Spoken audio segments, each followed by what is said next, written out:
Sidekicks on Sports Nightly is presented by Pacesetter Soccer Club. Soccer excellence since 1980. Time now for Sidekicks as we are joined in studio with Chris Black, BCSN soccer analyst. And Chris, as we take a look at the soccer landscape this week in the Three Rivers Athletic Conference, right now, first place on the line between St. John's, not a big surprise there, but Lima Senior. All of a sudden, the Spartans are very competitive in soccer, and a big matchup between those two teams coming up next week. Well, yeah, and we heard it from the BCSN personality, Mason Lowry, about how much he likes Simon Fickle from Lima Senior. So that's kind of impressive. I mean, he was right in front of it, saw him once, really liked him. He's got a couple goals under his belt in the track. I think he's got 6 in the season now. But to be fair, their schedule's been quite kind so far to Lima Senior at this point. But, you know, if the season ends today, they're sitting right there at the first tie in the track ever. That'd be kind of exciting for them on that side. Disappointing for the rest of us who want to keep playing.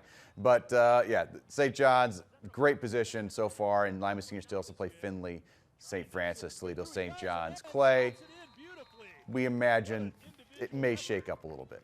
Before we move on to the girls' side, something else to talk about in the attack. Toledo Christian head coach John Arazo, a pretty cool honor for him this coming month.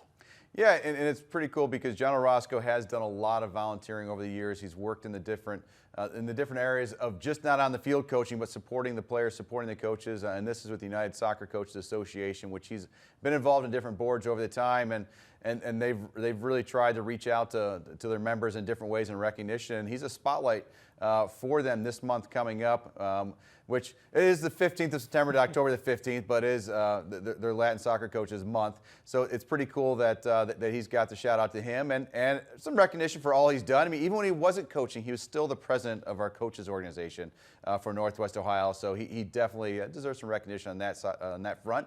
You know, referee, he's done broadcast for us. soccer, He's broadcast for us. He's coaching. He's doing some great things volunteering-wise as well for United Soccer Coaches. Now, last night, Wednesday night, you were on the call for that Anthony Wayne Perrysburg girls soccer match, ended in a 0-0 draw. Sometimes a tie is a fitting outcome. Sometimes a tie feels like a win. Sometimes it feels like a loss. Was that a fitting outcome last night between Perrysburg and Anthony Wayne?